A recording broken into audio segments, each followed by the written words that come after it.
Muli, magandang gabi po sa inyong lahat. Team 8 p.m., tatagal pa ba? Ang mga tatagal pa at makakatapos ng 9 na gabi, pumalakpak ng malakas. Alright, very good. Very encouraging ang inyong palakpak.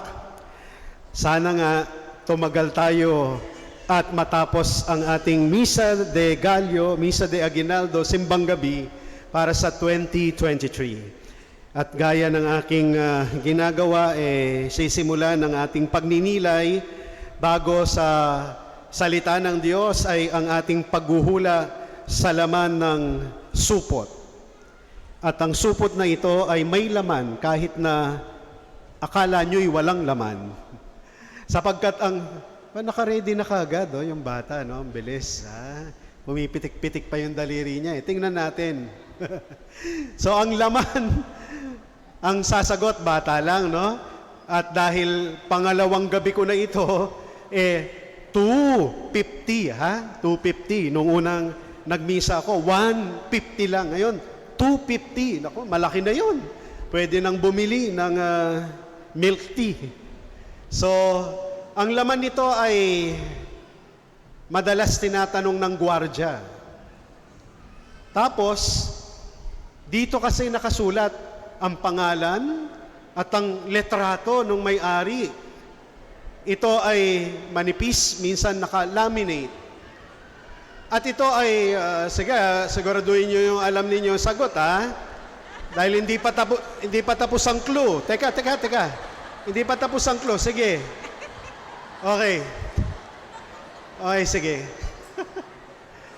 So ito ay very powerful, Very powerful to. Kasi kapag ito ay inabot o pinakita sa cashier o kaya sa...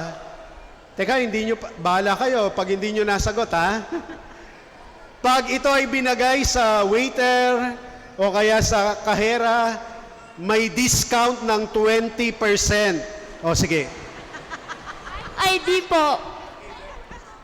Very good, tama yung ID, pero particular kind of ID. Dahil ito ay ginagamit ni na lolo at lola. ID? Okay, what kind of ID? ID. Okay, what kind of ID? Senior ID. Oh, sorry. Senior ID. Oh, naunahan na anong pangalan nun? Congratulations sa inyong lahat. God bless you. Palakpakan. Very good. Tingnan natin, kung tama ang sagot niya. Ang sagot ay senior. Sayang pala, dapat hindi ko muna pinaalis. Ay, may nangiwang pambata. Akala ko sasagot ka rin, kuya. Actually, meron pa sanang premium 1,000 pesos ang makakahula kung kanino senior citizen ID to. Yan, no? Okay, very good. Senior citizen ID. Palakpakan natin. Anong pangalan mo? Alexis po. Si Alexis pala. Kapatid ni nanalo ka ng tumataginting na 250, 150, 250. Ang galing naman. Palakpakan natin si Alex. Senior Citizen ID. Very powerful ito. Pag inabot, yan, bawas ka agad sa bayad.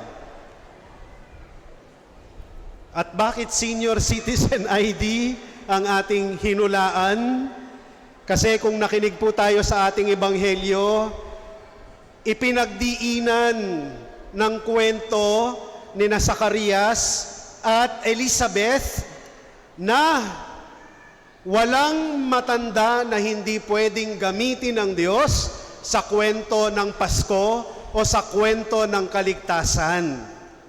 Kaya kahit matanda na sila, kahit na uugod-ugod na sila, kasama sila sa kwento, magandang kwento ng Pasko.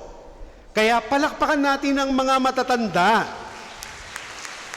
Sapagkat ang Pasko ay hindi lang sa mga bata, ngunit higit sa lahat ay para sa mga matatanda din.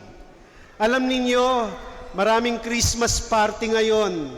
Isa sa mga Christmas party ay ang mga Christmas party ng mga senior citizens. At meron akong narinig na mga lalaking senior ito, mamaya mga babae naman. Mga lalaking senior citizen, no? Nag-uusap-usap sila, Christmas party eh. Sabi nung isa, "It's windy." Sabi nung isa, "No, it's Thursday." Sabi nung isa, "Yes, I'm thirsty. Let's drink," no? Joke po 'yun, tumawa po kayo. So anong ibig sabihin nun? Mga bingi na sila, no? Bingi. Kaya nga, ang samahan nila ay the AAA citizens. Aged, arthritis, amnesia. So yung mga babae naman na senior citizen, nag-uusap-usap din. Sabi nung isa, "Alam mo mare, minsan, ewan ko kung talagang ganito ang pagtanda. Nakatayo ako sa harap ng rep, nakabukas ang rep, hawak ko ang mayonnaise, kaya lang hindi ko alam kung ibabalik ko ba yung mayonnaise sa rep o ilalabas ko. Kaya nagtataka ako, hawak ko ang mayonnaise, hindi ko alam kung kukunin ko ba o ibabalik ko sa rep." Sabi nung isa, "Ay, wala yan mare, talagang parte ng pagtanda natin." Ako nga, sabi niya, pag umaakyat sa hagdan, pag nasa kalahati na ng hagdan, bigla akong napapaisip, aakyat ba ako o bababa? Kaya pag minsan nagtataka yung mga anak at apo ko, ba't ang tagal ko daw sa gitna ng hagdan? Kasi tinatanong ko pa yung sarili ko, aakyat ba ako o pababa ako? No? Tapos yung isang kasama nila, kumatok sa lamesa. Sabi niya, "Ay naku, salamat na lang at hindi ko pa kayo katulad." Pero pagkatapos ng ilang segundo, yung kumatok sa lamesa, tumayo. Sabi nung mga kasama niya, "Oh, saan ka pupunta?" "May kumakatok sa pintuan, bubuksan ko." Nakalimutan niya, siya yung kumatok sa sa mesa, no? Ayan ang mga senior citizen, no? Nakakatuwa sila. Pero, nakaka-inspire din yung mga senior citizen na kahit matanda na, kahit senior na, binibigay pa rin nila ang lahat ng makakaya nila.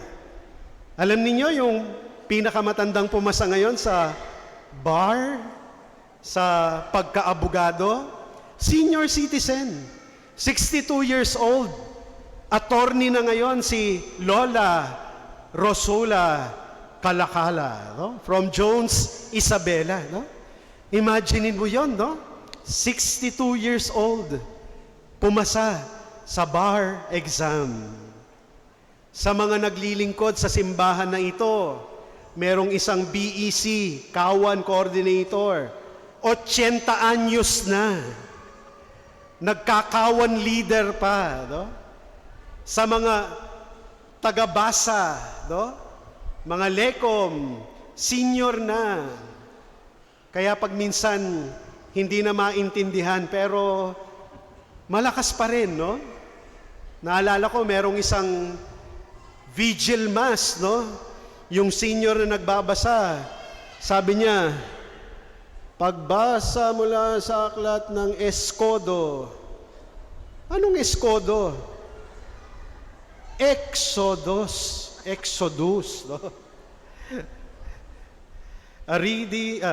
Responsorial Psalm. Anong Psalm? Responsorial Psalm, no? Anyway, so ang atin hong pinagninilayan ay tungkol sa mga matatanda na ginamit ng Panginoon. So sana po yung mga senior citizen natin, mga matatanda, huwag tayong mag-self-pity, no? Do not look down upon ourselves.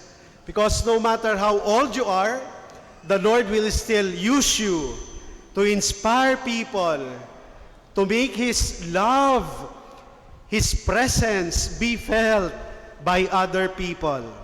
Kaya tayo naman mga kabataan, sana patuloy nating irespeto at mahalin ang mga nakakatanda natin. Alam ko kahit paulit-ulit na lang yung kwento, pero alam nyo naman, may mga senior na medyo sensitive na, matampuhin na.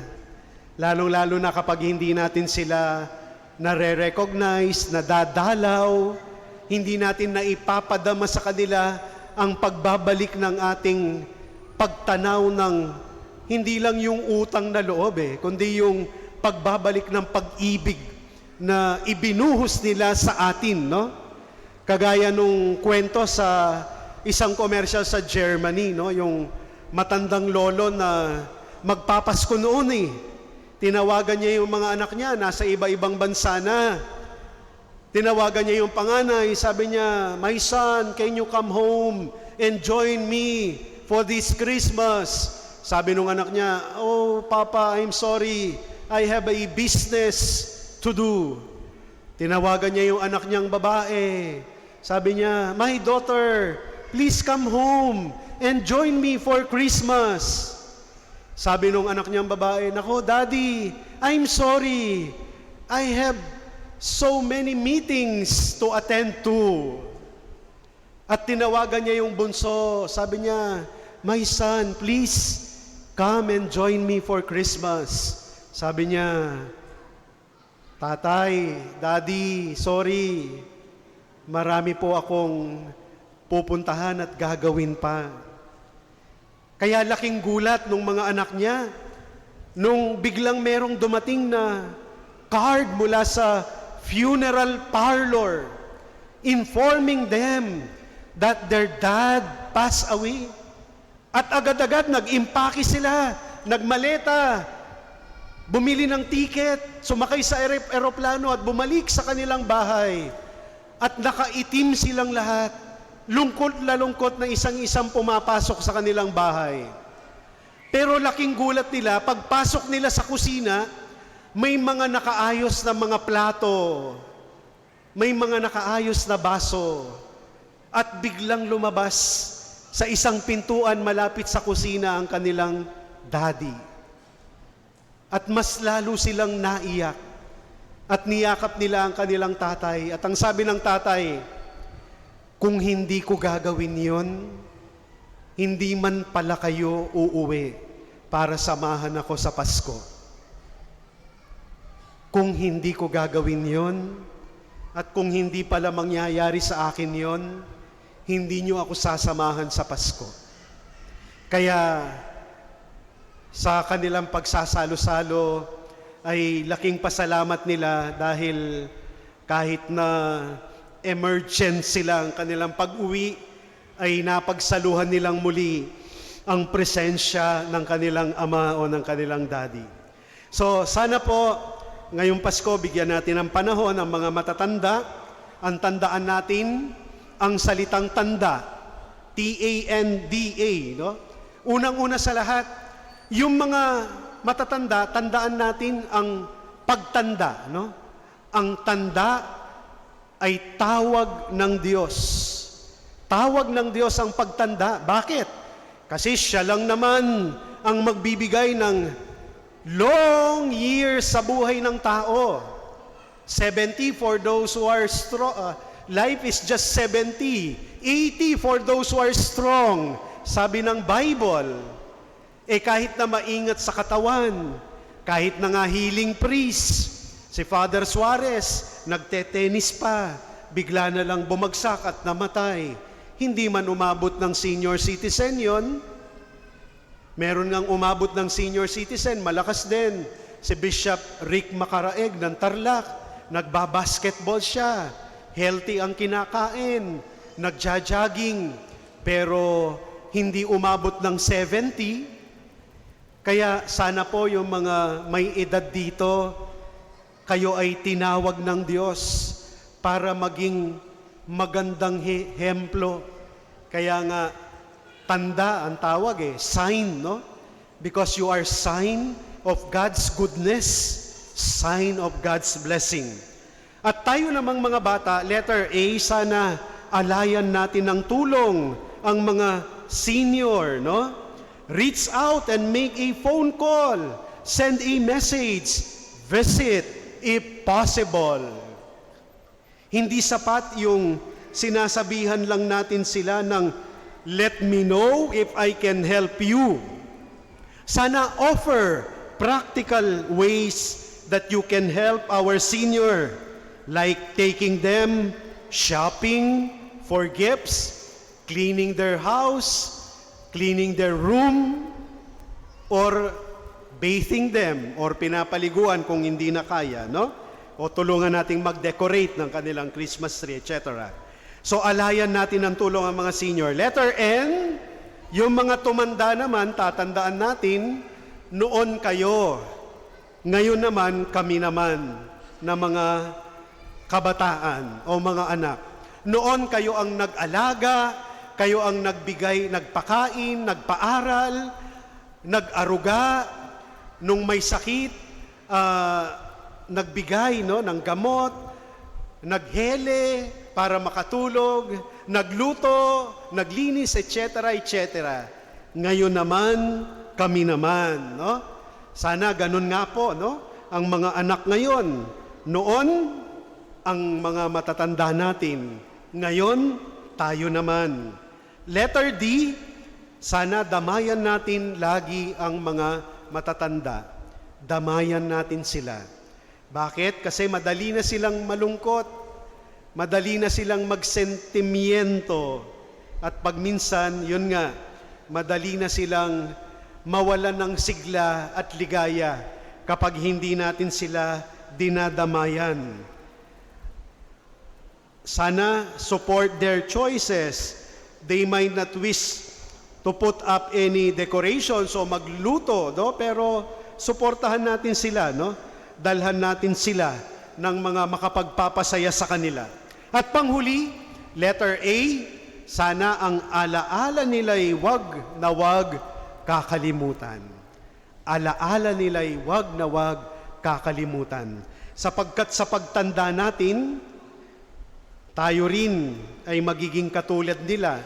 Magiging member tayo ng AAA group, yung aged, arthritis at Alzheimer. Pero sana kapag tayo ay nandun na, yung mga ipinakita natin ng pagmamahal, ay suklian din tayo at ibalik ang pagmamahal natin na ibinigay sa kanila. At panghuli, may I request sa mga bumili o tumangkilik ng Christmas balls, kung meron po tayong elderly o senior citizen sa family, kamag-anak o kapitbahay, pwede bang yung isa na isasabit natin, let us offer for that senior person in our family, no? Bulong natin kay Jesus, Lord, please hug Lola or Lolo. Please heal Lola or Lolo. Or please make Lola or Lolo happy this Christmas. Amen. Magsitayo po ang lahat at ipahayag